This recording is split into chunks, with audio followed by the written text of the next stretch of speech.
আল্লাহর কাছে ডাকি, আল্লাহ তুমি আমাকে কালা কুফাসারটা সন্তান দাও, তবু তুমি আমার একটা বাচ্চা দাও যে আমাকে মা বলে ডাকবে। লিফটে ঢুকবে তখনও ঘুরে ফিরে আমার দিকে 2-3 বার তাকাচ্ছিল। আমার ওই তাকানো এখনো চোখে ভাসতেছে। অনেক আল্লাহর কাছ থেকে চেয়ে না সন্তান আমার। আমার যখন বিয়ে হয় আমার ছেলে মেয়ে হতো না, 8-10 বছর ধরে ছেলে মেয়ে হয়নি। অনেক কষ্ট করছি আমি, অনেক কথা শুনছি মানুষের। মানুষ যা খাতি আমাকে বলছে আমি তাই খাইছি, তারপরেও কোনো সময় আমার ছেলে মেয়ে হয়নি। এক সময় আমি নামাজ রোজা কোরআন শরীফ এইগুলো করতে শুরু করি আর আল্লাহর কাছে ডাকি, আল্লাহ তুমি আমাকে কালা কুফাসারটা সন্তান দাও, তবু তুমি আমার একটা বাচ্চা দাও যে আমাকে মা বলে ডাকবে। ডাক্তার কবিরাজ দেখাতে আমার সিনথিয়া হয় আমার বিয়ের 9 বছর পরে গিয়ে।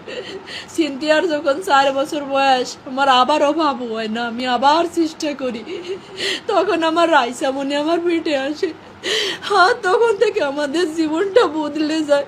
আমাদের জীবনটা এত সুখের ছিল না, অনেক কষ্টের ছিল আমার জীবনটা আর আমার স্বামীর জীবনটা। একে তো সন্তান হারা, আমাদের টাকা পয়সার সমস্যা, সব কিছুর সমস্যা ছিল। যখন আমার রাইসা আমার গর্ভে আসে আমার জীবনটাই বদলে যায়। আমার রাইসা যখন জন্ম নেয় তখন ওর আব্বু ব্যবসা শুরু করে। আজ ওর বাবা ব্যবসায়ী, প্রতিষ্ঠিত ব্যবসায়ী, কিন্তু আমার বাকি নাই। আমার লক্ষ্মী মেয়ে বুড়োই গেছে। আমার লক্ষ্মী রে তো আমি বলবো না, আমার ওইটুকু লক্ষ্মী। 8 বছর বয়স শেষ হয়ে 9 বছর চলতেছে।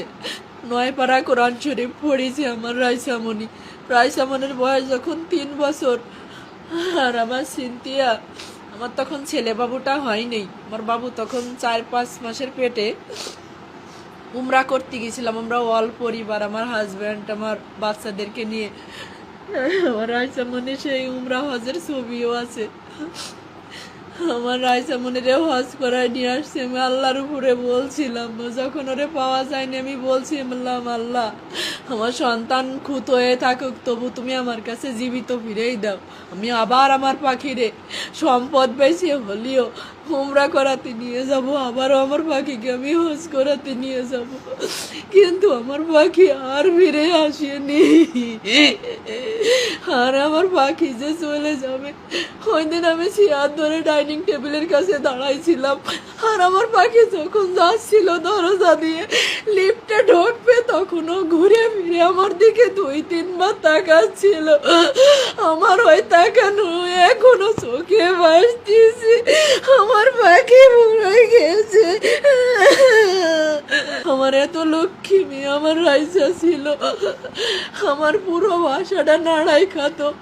আমার সিনথিয়া আর আমার রাফসান এত দুষ্টুমি করে না আর এত চঞ্চল না। আমার রাইসা অনেক চঞ্চল মেয়ে ছিল। আর আমার দুলালি আজকে আমার কাছে ফিরে আসছিল আসবে। এক মায়ের বেদনাদায়ক কথা শুনে কষ্টে মুখটা ফেটে গেল। কী বলবো বলার ভাষা যাচ্ছে না। মা মাই হয়, একটা সন্তানের জন্য মা কী না করতে পারে। এর ব্যথা এই মা কবে যে ঘা শুকাবে, এর ব্যথা যে কবে ভুলবে সেই মাই ভালো জানে। এই মা কীভাবে এই মেয়েকে, এই সন্তানকে ভুলে থাকবে, এক আল্লাহ ছাড়া বলা খুব কঠিন।